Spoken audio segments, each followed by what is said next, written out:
नमस्कार, आप सबका स्वागत है हमारे चैनल नेक्स्ट 9 न्यूज़ पर। मेरा नाम है दीपक गुप्ता। उत्तर प्रदेश के उपचुनाव के नतीजे के बाद हर कोई समाजवादी पार्टी की ओर एक उम्मीद की किरण के तौर पर देख रहा है कि समाजवादी पार्टी सीएम योगी की सरकार गिरा सकती है या उनकी सरकार को चुनौती देकर आने वाले चुनावों में हरा सकती है।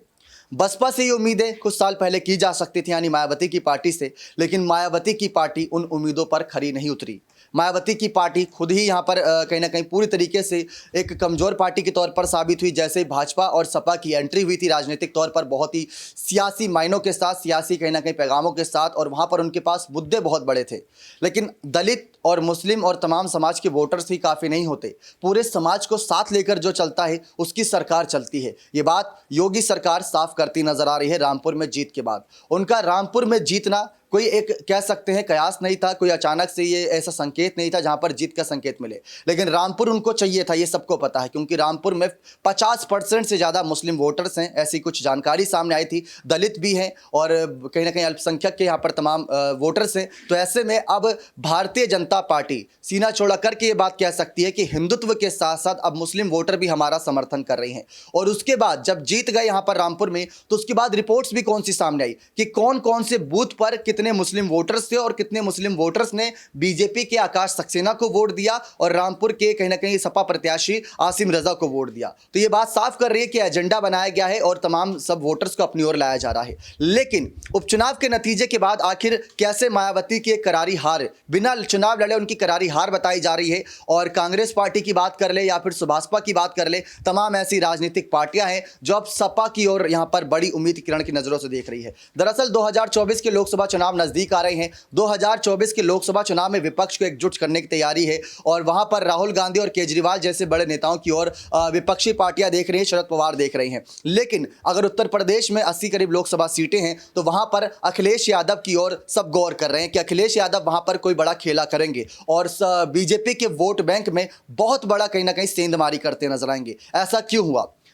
3 चुनाव थे, 3 में से अगर 2 चुनाव अखिलेश यादव की पार्टी सपा पार्टी जीती तो इससे एक संदेश ये गया कि सपा पार्टी अब मजबूत हो चुकी है, परिवार एकजुट है, पार्टी एकजुट है और बीजेपी को मुंह तोड़ जवाब दे रही है। रामपुर जीत लिया तो क्या हुआ? मैनपुरी और खतौली तो आपने गंवाया, उसका जिम्मेवार कौन है? उस हार का मंथन चिंतन अब भी कर रही है भारतीय जनता पार्टी कि हम हारे तो क्यों हारे। और जब यही बात बीजेपी के प्रदेश अध्यक्ष से वहां पर पूछी गई भूपेंद्र सिंह से, तो उन्होंने कहा कि ऐसा नहीं है, हमारी जीत एक तरीके से हुई है क्योंकि मैनपुरी और रामपुर में साथ ही साथ खतौली में हमें पिछले के मुकाबले ज्यादा वोट परसेंटेज मिला है, तो ये हमारी एक तरीके से जीत है और आने वाले चुनावों में हम इसको बहुत जल्दी कवर अप करके अपना प्रत्याशी को जीत के तौर पर यहां पर सबके सामने रखेंगे।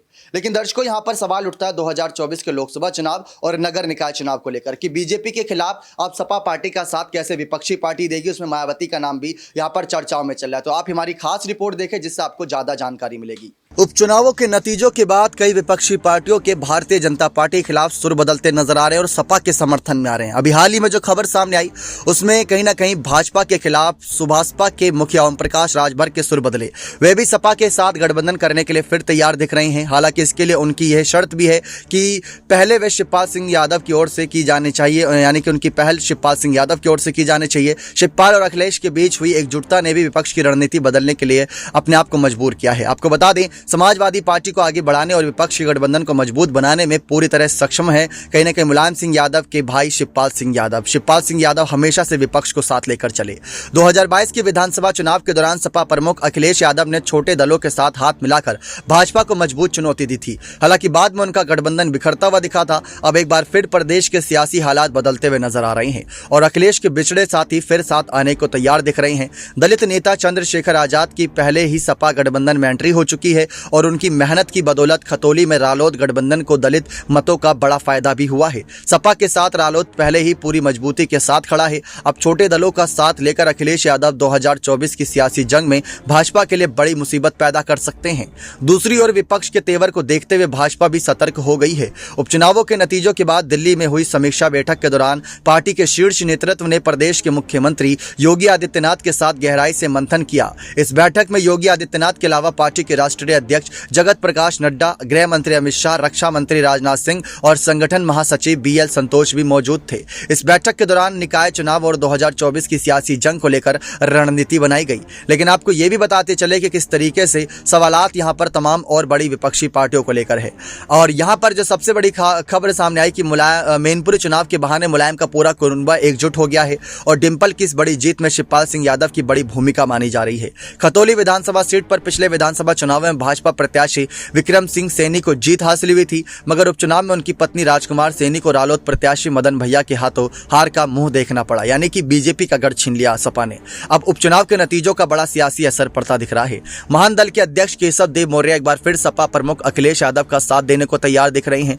उन्होंने कहा कि उत्तर प्रदेश में भाजपा को चुनौती देने में सिर्फ अखिलेश यादव ही सक्षम है और इसीलिए वे सिर्फ अखिलेश यादव का साथ देने के लिए तैयार है। उन्होंने कहा कि अकेले दम पर चुनाव लड़कर महान दल उत्तर प्रदेश में कोई बड़ा सियासी उलटफेर नहीं कर सकता, मगर सपा या बसपा के साथ मिलकर हम प्रदेश में बड़ा बदलाव कर सकते हैं। यानी कि विपक्ष भी ये चाहेगा कि सपा और बसपा एक साथ आ जाए। अगर सपा और बसपा एक साथ आ जाती है तो बीजेपी और ज्यादा हैरान परेशान रहेगी। उन्होंने कहा कि उत्तर प्रदेश की सियासी रणभूमि में बसपा काफी बिछड़ गई है। भाजपा को मजबूती से चुनौती देने की स्थिति में सिर्फ सपा ही दिख रही है। ऐसे में प्रदेश के सियासी अखाड़े में भाजपा से लड़ने के लिए हम सपा का साथ देने को तैयार हैं।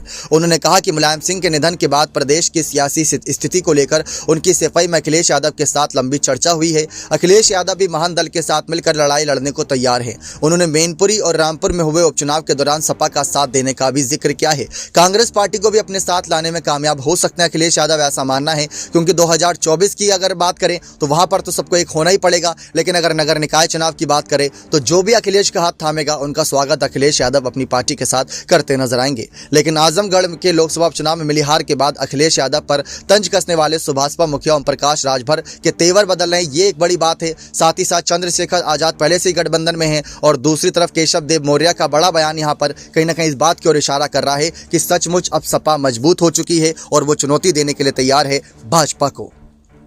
देखा आप सभी ने किस तरीके से सवाल आते हैं। अब बसपा की अगर चर्चा की जाए तो बसपा इस बार मैनपुरी, खतौली, रामपुर या फिर इससे पहले आजमगढ़ या रामपुर के लोकसभा उपचुनाव या फिर अब नगर निकाय चुनाव की बात कर ले, बसपा इतनी एक्टिव नजर नहीं आ रही। इसको लेकर सवाल आते हैं। अभी हाल में कुछ ऐसी खबरें भी आई थी कि मायावती की पार्टी के नेता ही उनका साथ छोड़कर भारतीय जनता पार्टी की तरफ जाना पसंद कर रहे हैं। बीजेपी की तरफ ही जाना क्यों पसंद करते हैं सभी नेता, ये भी समझने की कोशिश करिए, क्योंकि कईयों का ये मानना है जिसकी सरकार केंद्र में है, जिसकी सरकार राज्य में है, उसके सरकार के मंत्री यहाँ पर राज्य में किसी और की सरकार आने ही नहीं देंगे। तो दूसरी पार्टी का हाथ थाम के फायदा ही क्या है। जब हम अपने कहीं ना कहीं नाम पर बागी का टैग लगवाएंगे, हम दूसरी पार्टी से बगावत करेंगे, तो जाएंगे तो बड़ी पार्टी में जाएंगे, छोटी पार्टी में क्यों जाए या अपनी नई पार्टी क्यों बनाए, क्योंकि राष्ट्रीय स्तर तक पार्टी को पहुंचाने में सालों लग जाते हैं। यही एक बहुत बड़ा मुद्दा है। लेकिन मायावती लगातार इस पर सक्रिय है, नगर निकाय चुनाव को लेकर लगातार तैयारियां कर रही हैं। लेकिन इन्हीं सब तैयारियों के बीच अखिलेश यादव ने ऐसी चुनौती और एक ऐसा बड़ा झटका मायावती को दिया है जिससे शायद मायावती की वापसी को लेकर सवालात बहुत बड़े हों।